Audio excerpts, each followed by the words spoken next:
Kidnapped by Robert Louis Stevenson. Chapter 14. The Islet. Part 2.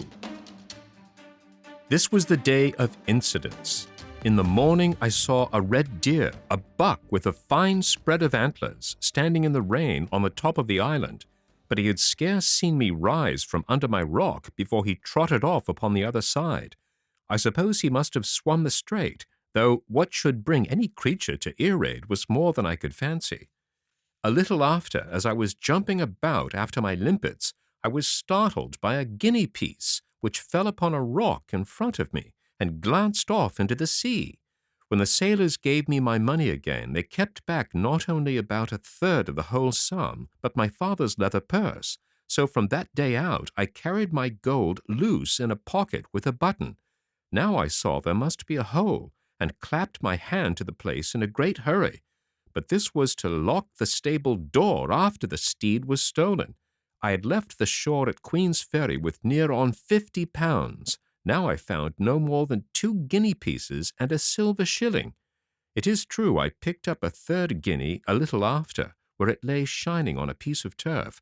That made a fortune of £3 and 4 shillings English money for a lad, the rightful heir of an estate, and now starving on an isle at the extreme end of the wild Highlands. This state of my affairs dashed me still further, and indeed my plight on that third morning was truly pitiful. My clothes were beginning to rot. My stockings in particular were quite worn through, so that my shanks went naked. My hands had grown quite soft with the continual soaking. My throat was very sore. My strength had much abated, and my heart so turned against the horrid stuff I was condemned to eat that the very sight of it came near to sicken me. And yet the worst was not yet come. There is a pretty high rock on the northwest of Earaid, which, because it had a flat top and overlooked the Sound, I was much in the habit of frequenting. Not that I ever stayed in one place, save when asleep, my misery giving me no rest. Indeed, I wore myself down with continual and aimless goings and comings in the rain. As soon, however, as the sun came out, I lay down on the top of that rock to dry myself. The comfort of the sunshine is a thing I cannot tell. It set me thinking hopefully of my deliverance, of which I had begun to despair. And I scanned the sea and the Ross with a fresh interest. On the south of my rock, a part of the island jutted out and hid the open ocean, so that a boat could thus come quite near me upon that side, and I be none the wiser.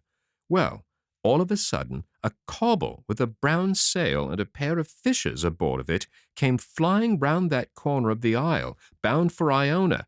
I shouted out, and then fell on my knees on the rock and reached up my hands and prayed to them. They were near enough to hear, and I could even see the color of their hair, and there was no doubt but they observed me, for they cried out in the Gaelic tongue and laughed, but the boat never turned aside, and flew on right before my eyes for Iona. I could not believe such wickedness, and ran along the shore from rock to rock, crying on them piteously, even after they were out of reach of my voice. I still cried and waved to them, and when they were quite gone, I thought my heart would have burst. All the time of my troubles I wept only twice, once when I could not reach the yard, and now, the second time, when these fishes turned a deaf ear to my cries. But this time I wept and roared like a wicked child, tearing up the turf with my nails and grinding my face in the earth.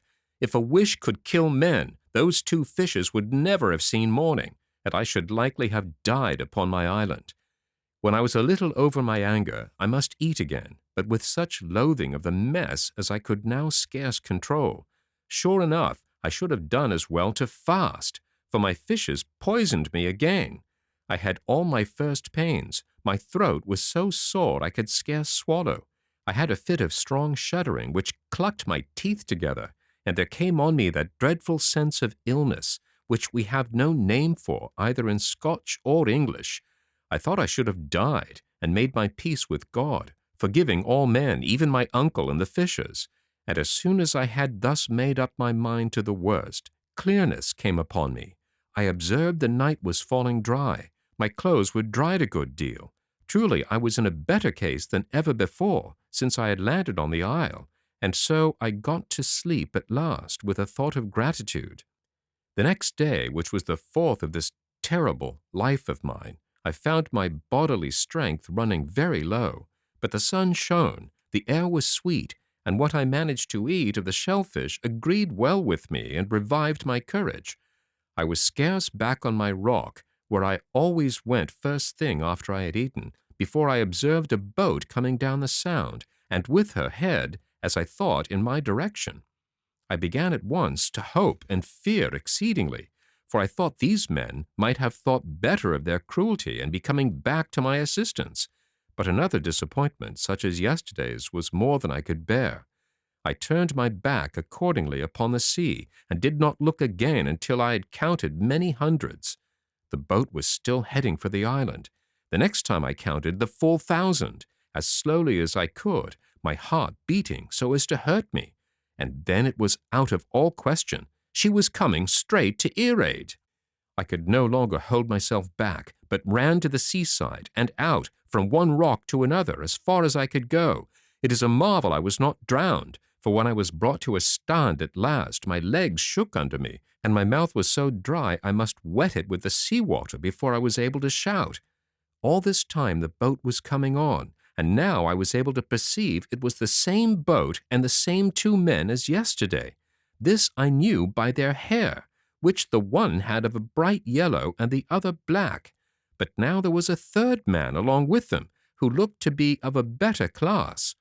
As soon as they were come within easy speech, they let down their sail and lay quiet. In spite of my supplications, they drew no nearer in, and what frightened me most of all, the new man tee-heed with laughter as he talked and looked at me.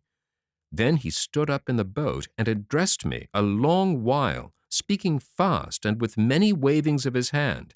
I told him I had no Gaelic, and at this he became very angry, and I began to suspect he thought he was talking English. Listening very close, I caught the word whatever several times, but all the rest was Gaelic and might have been Greek and Hebrew for me. "Whatever," said I, to show him I had caught a word. "Yes, yes, yes, yes," says he, and then he looked at the other men, as much as to say, "I told you he spoke English," and began again as hard as ever in the Gaelic. This time I picked out another word, tide. Then I had a flash of hope. I remembered he was always waving his hand towards the mainland of the Ross.